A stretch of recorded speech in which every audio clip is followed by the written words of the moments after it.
Okay, so I figured I'd give a little insight as to what happened. My first run, I pulled up, they backed me off the track. My my number 2 injector had a, and you can actually see the fuel in there a little bit, that white like residue.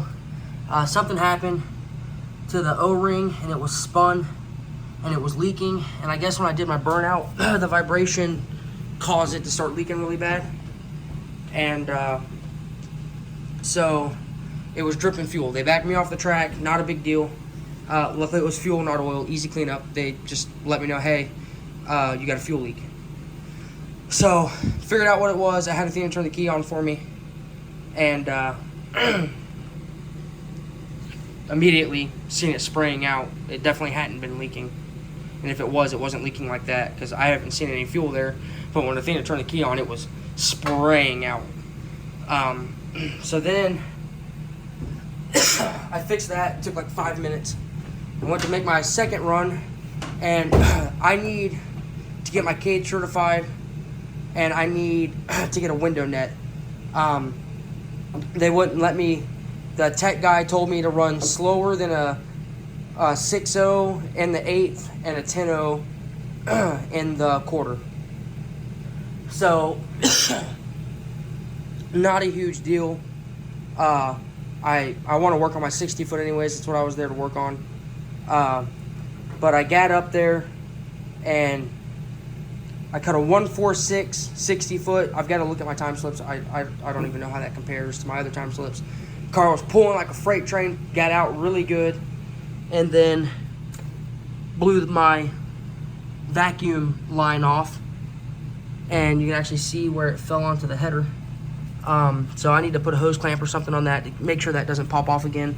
But of course, as soon as that happened, the car fell on its face because massive boost leak.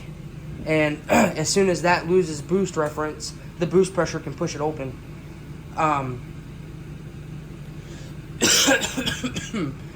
So the car just fell on its face. I didn't know what happened because it fell on its face real hard like it did when the motor blew up. So I let off. Again, I rolled into it, looked, and seen that it was only making like 8 pounds of boost or something like that. Let off. I think I let off at probably like the 660-ish or something like that, and rolled, or I think I let off just after the 330 and rolled to 660 at 96. So the car was moving out pretty good. I might try to go to the track again Sunday. I won't be going back there though. I'll go out to Capital, because Capital, they're a little bit more lenient on the tech stuff. As long as you have a cage and your harnesses are up to date and you have all that stuff, they don't really care what you run. I have a parachute. I have a 10-point cage. I've got my harnesses up to date. I have an SFI bell housing. I have an SFI flex plate. I have a drive shaft loop. I have all that stuff. I just don't have a cage certification or an NHRA license. And because I don't have the NHRA license or a cage cert, they don't want me to run fast. And I got to get a window net. So I got to get all that stuff done.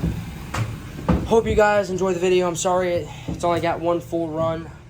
But still, nonetheless, it was a good run. I got data. My tune is pretty damn close, so I'm happy about that. Injector seemed to be great. So car definitely feels like it's making more power. So hope you guys enjoy it, and maybe there'll be another one to come Sunday, or I'll probably post it Monday. But we'll see. Hope you guys enjoyed it.